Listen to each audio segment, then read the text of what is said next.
Hello, 大家好，我是齐世文. Hey everyone, it's Elisa here today. And today I'm going to be talking about what it's like to be in forced quarantine in China. So I got my tea and I'm ready for story time.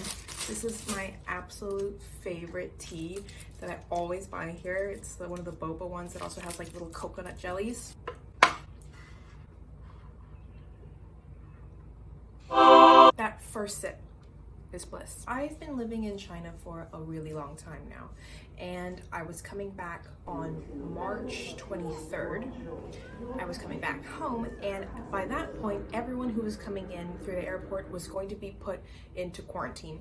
That means Chinese locals or foreign citizens, they were all going to be put into quarantine at a specified hotel or at home, and this is how the whole procedure went. So upon arriving at the airport in Guangzhou, there are so many different staff and personnel directing you which way to go. And as soon as you get off the plane, based off of your where you're headed next, if you're passing through or if you're staying here, they're going to be giving you different colored stickers on your passports. We got a red sticker. So the red sticker means we are staying here. So after that, there was a section where you fill out some more forms about where you've been, how long you were staying in each place, and your exact address in China. And then you go on to pass on your forms to the next group of people. Like, there were so many groups of people, so I'm pretty sure I'm going to get them mixed up or the order confused at some point. So you sit down with them and they're going to be checking with you all the information that you've covered, where you've been, where you're coming from, what flight did you take, where's your address. And there was a woman,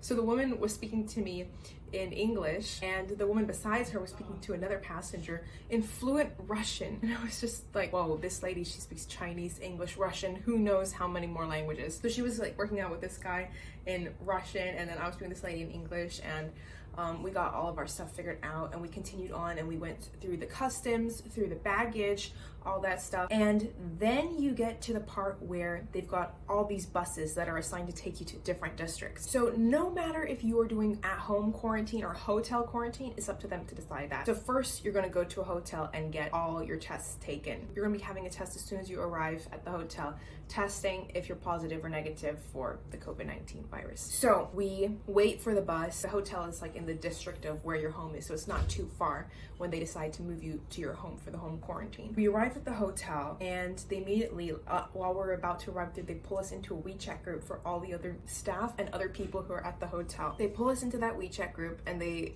tell us the prices for our rooms and stuff. So the place where we were staying, I heard it varies from like 300, a few hundred to more.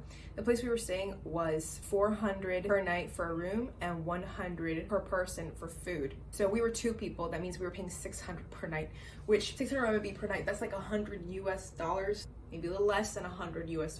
I've gotten really bad at my conversions. You pay the deposit, they bring you up to your hotel room, and your hotel room has everything that you might need. There's no washing machine, but what do you expect? They have all the toiletries and bottled water, some snacks, tea, instant coffee. And by that point, we were just so exhausted from our long journey back. We were taking 3 days to get back. So we were just, okay, shower and sleep. So we get checked in, and they send us a schedule for everything that's going on in the hotel every day. Now, it's really interesting because you're in this big WeChat group with a lot of people, and you're all in this kind of schedule, and it kind of feels like you're in university dorms or something, and you're just like all talking about, oh, what's the Wi-Fi password, and like, oh, I want to order some snacks and stuff like that. There were so many of the staff that were working with us in this quarantine. They either spoke fluent English, and then some of them were even translators for Japanese, Korean. So our daily schedule was something like this. You get breakfast from, I think it's like within 7 a.m. to 9 a.m. they'll be bringing breakfast to your room, and then lunch they'll be bringing it around 11 to 12, or was it 12 to, or it's like a 2-hour gap, so maybe it was like 11 to 1 they'd be bringing lunch, and then dinner they would be bringing like 6 to 8 within that gap. And that was also the gap that they had for bringing deliveries and any kind of takeaway orders that you might buy. So it was funny, they were like, you can order stuff like McDonald's and Pizza Hut and stuff like that, but don't order any beer or anything that's like freshly fried that might be sitting there for a while and it might go bad, because we don't want you to get a temperature if you get drunk from drinking beer and alcohol, and we also don't want you to get sick from eating food that's been sitting there for a while before we've had the chance to bring it to you. And yeah, just some precautions so that when you're taking your temperatures and stuff like that, there's not anything else getting in the way. And some people were not really satisfied with that. They were like, I should be allowed to have alcohol. But come on, this is quarantine. What are you expecting? Because I'm just so happy to be back here when technically I'm not a citizen. Although I've lived here for a really long time, I have no right saying, oh, you have to let me into your country for any reason. And I felt really lucky because there were some girls in that quarantine hotel who they couldn't even go back to their countries because their countries had shut down already and there were no more flights left. You know, we should be grateful that there is one place that's actually letting us in. One place that actually has all the precautions available, that they can trust that they can let you in safely, and they can give you the tests that you need and the time that you need to confirm that you're safe before letting you go. So I was grateful for that. So the same night that we checked in, they came to take the test, the first test.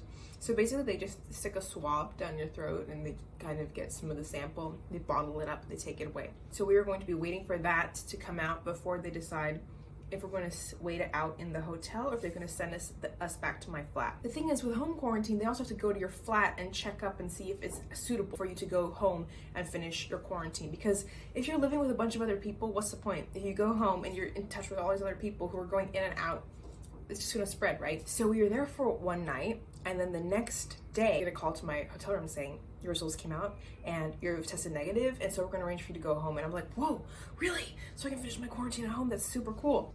9 p.m. they called us to go downstairs with all of our luggage, and we got on the special little trolley that brought us directly to my house.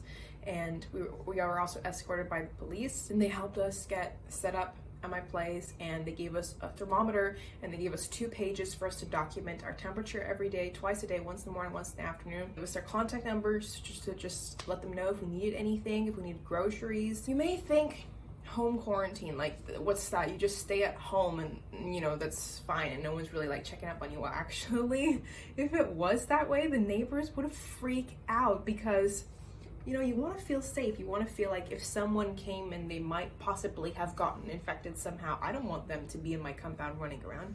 So the next day, I heard this sound outside. It was like a hammering noise, and turns out that they installed a giant surveillance camera right at my door, just to be extra careful. And I was like, wow, cool, okay, well, I wasn't planning on going out. They told us to take out our trash every day at 2 p.m. and so we'd have our trash like really packaged up all neatly and put it like right at the door, and then like close the door to just make sure that, you know, we weren't breathing the outside air for too long and passing on any germs. And if I had any deliveries or groceries that I needed, they would also bring that up for me and hang it on the door so I didn't have to go out anywhere. And another thing that, and like one day they brought me some fruit, a really nice gift. And yeah, so at the evening every day I would text the temperatures for the day to a certain phone number, just like they were just checking up, make sure none of us got a fever or anything. And it was really, really strict throughout the whole process. And just spent that time at home doing a lot of cooking, working, studying, and catching up on some TV shows, getting good at my cocktail skills. I think that from me going through it, I see how it would have been impossible for me to have spread anything that I might have caught. So these precautions that I've seen, it made me really realize how serious they are about this and how they trust that they can let people in and still prevent it from spreading. That was on the 23rd when I got in. By the 28th, they already stopped allowing foreign citizens into the country. So I'm really lucky I got back home in time. And I guess, you know, it is a lot of work for them if they're having all these people come in. I mean, yes, they know that they can prevent it from spreading, but that's a lot of extra work. It's be checking up on my temperature. They had to give me the test, and they had to be bringing my deliveries. They didn't have to, but they did.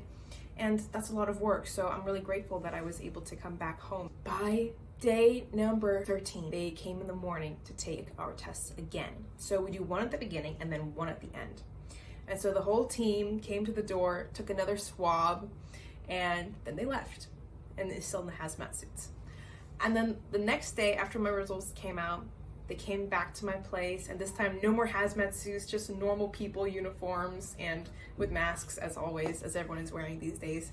And they're like, yeah, here you go. Your test came out negative and now you are free to roam. And so they gave us these certificates which say, you know, I finished my quarantine, and you sign your date, you got the stamps and everything, and then they unplugged the giant surveillance camera. And I know that everyone probably has some different stories because it varies depending on the city, district, where you're coming from. There may be some differences, especially in regards to the prices of things, but overall it went something like that, at least for me. And so now I'm back to semi-normal life because there is still a virus and there are still people out there that are getting sick, and it's still spreading, and you know, we really have to practice social distancing and stay at home. I know people who've been going out and about to a lot of social places these days and going to restaurants and meeting up, and now they have the virus. And I really hope that we can all truly get serious about this and do our part to avoid spreading and avoid infecting others who may not have such good immune systems. Anyway, that's all for today's video. If you enjoyed it, thumbs up, and remember that you can subscribe to my channel if you want to stay in touch for more videos coming up about life in China and all the other craziness that happens here. And I'll be seeing you next time. Bye.